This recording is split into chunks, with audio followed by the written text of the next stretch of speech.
ಪ್ರಧಾನಿ ನರೇಂದ್ರ ಮೋದಿ ಅವರ ಅಬ್ಬರದ ಪ್ರಚಾರ ನಡೀತಾ ಇದೆ. ಕೊನೆಯ ಹಂತದ ಪ್ರಚಾರ. ಬೆಂಗಳೂರಿನಲ್ಲಿ ಮೆಗಾ ರೋಡ್ ಶೋ ನಡೆಸಿದ ನಂತರ ಶಿವಮೊಗ್ಗಕ್ಕೆ ಬಂದಿದ್ದಾರೆ. ಇನ್ನೇನು ಆಯನೂರಿನ ಸಮಾವೇಶದಲ್ಲಿ ಕೆಲವೇ ಹೊತ್ತಿನಲ್ಲಿ ಪಾಲ್ಗೊಳ್ಳಲಿದ್ದಾರೆ. ಕೆಲವೇ ಕ್ಷಣಗಳಲ್ಲಿ ಸಮಾವೇಶವು ಕೂಡ ಆರಂಭ ಆಗುತ್ತೆ.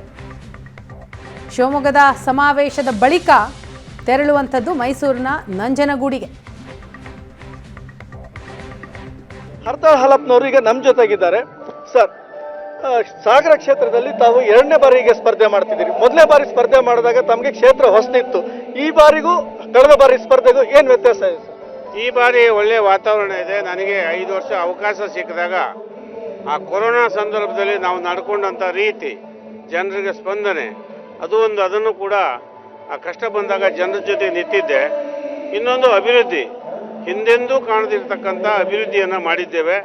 ಅಭಿವೃದ್ಧಿಯೇ ನಮಗೆ ಮೂಲ ಮಂತ್ರ. ಅಭಿವೃದ್ಧಿಯನ್ನು ಮುಂದಿಟ್ಕೊಂಡು ಮತಯಾಚನೆ ಮಾಡ್ತಾ ಇದ್ದೀವಿ. ಒಳ್ಳೆಯ ರೆಸ್ಪಾನ್ಸ್ ಇದೆ. ಹೋದಲ್ಲಿ ಬಂದಲ್ಲಿ ಒಳ್ಳೆಯ ರೆಸ್ಪಾನ್ಸ್ ಸಿಗ್ತಾ ಇದೆ ಮತ್ತು ಹಿಂದೆಂದಿಗಿಂತ ಒಳ್ಳೆಯ ವಾತಾವರಣ ನನಗಿದೆ. ಸರ್, ಸಾಗರ ಕ್ಷೇತ್ರದಲ್ಲಿ ಕಳೆದ ಬಾರಿ ತಾವು ಬಂದಾಗ ಕ್ಷೇತ್ರದಲ್ಲಿ ಹಲವು ಅಭಿವೃದ್ಧಿ ಕಾಮಗಾರಿಗಳ ಪಟ್ಟಿಯನ್ನು ಮಾಡಿದ್ರಿ. ಈ ಬಾರಿ ಅದೆಲ್ಲ ಈಡೇರಿದೆಯಾ? ಹೇಗೆ ಈಡೇರಿದ್ರೆ ಯಾವ್ಯಾವ್ದು ಈಡೇರಿದೆ? ಖಂಡಿತವಾಗಿ ಶರಾವತಿ ಸೇತುವೆ, ಶರಾವತಿ ನದಿಗೆ ಅಡ್ಡಲಾಗಿ 423 ಕೋಟಿ ರೂಪಾಯಿ ಸೇತುವೆ ಕಟ್ತಾ ಇದ್ದೀವಿ. ಹಸಿರುಮುಖಿ ಸೇತುವೆ 111 ಕೋಟಿ ರೂಪಾಯಿ ನಡೀತಾ ಇದೆ. ಅದೇ ರೀತಿ ಪಟಗುಪ್ಪ ಸೇತುವೆ ಆಗಿದೆ.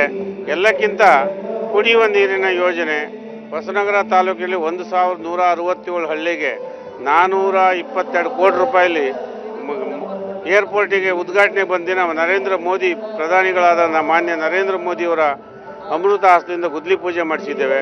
ಸಾಗರದಲ್ಲಿ 337 ಹಳ್ಳಿಗೆ, ಆವಿನಹಳ್ಳಿ ಮತ್ತು ಕಸಬಾ ಹೋಬಳಿಯ ಕುಡಿಯುವ ನೀರಿನ ಯೋಜನೆ 337 ಹಳ್ಳಿಗೆ 127 ಕೋಟಿ ರೂಪಾಯಲ್ಲಿ ಶರಾವತಿ ಡ್ಯಾಮ್, ಲಿಂಗನಮಕ್ಕಿ ಡ್ಯಾಮಿಂದ ನೀರು ತಂದು ಕೊಡ್ತಾ ಇದ್ದೀವಿ. ಅದೇ ರೀತಿ ಸಾಗರ ನಗರದಲ್ಲಿ ಒಂದಿಷ್ಟು ಅಭಿವೃದ್ಧಿ ಕೆಲಸವನ್ನು ಕೈಗೊಂಡಿದ್ದೇವೆ. ಅದೆಲ್ಲ ಕಾಣ್ತಾ ಇದೆ ಜನಕ್ಕೆ.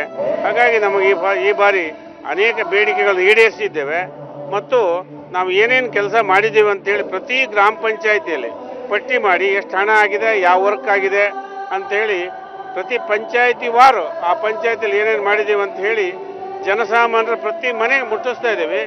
ಅದೆಲ್ಲ ನೋಡಿ ಜನಕ್ಕೆ ಹೌದು ಇನ್ನೂ ಒಳ್ಳೆಯ ಕೆಲಸ ಆಗಿದೆ, ಇನ್ನೊಂದಿಷ್ಟು ಕೆಲಸ ಮಾಡಿಸ್ಕೋಬೇಕು ಅಂತ ಹೇಳಿ ಜನ ಮನಸ್ಸು ಮಾಡಿದ್ದಾರೆ. ಒಳ್ಳೆಯ ವಾತಾವರಣ ಇದೆ. ಈ ಹಿಂದೆ ಮಾಡಿರ್ತಕ್ಕಂಥ ಕಾಮಗಾರಿಗಳು ಏನು ಉಳಿದಿದೆ, ಬಾಕಿ ಉಳಿದಿದೆ, ಅದನ್ನು ಮುಂದುವರಿಸ್ತೀನಿ. ಈ ಬಾರಿ ತಮಗೆ ಗೆಲುವು ನಿಶ್ಚಿತ ಅಂತ ಹೇಳಿ ಬಿಜೆಪಿ ಅಭ್ಯರ್ಥಿ ಹರ್ತಾಳ್ ಹಾಲಪ್ಪ ಹೇಳಿದ್ದಾರೆ. ಶಿವಮೊಗ್ಗದಿಂದ ಕ್ಯಾಮರಾ ಅಧಿಕ್ ಜೊತೆ ರಾಜೇಶ್ ಕಾಮತ್, ಏಷ್ಯಾನೆಟ್ ಸುವರ್ಣ ನ್ಯೂಸ್.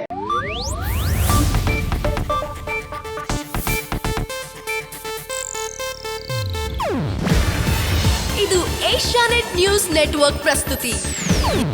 ನೀವು ನೋಡ್ತಿದ್ದೀರಾ ಏಷ್ಯಾನೆಟ್ ಸುವರ್ಣ ನ್ಯೂಸ್.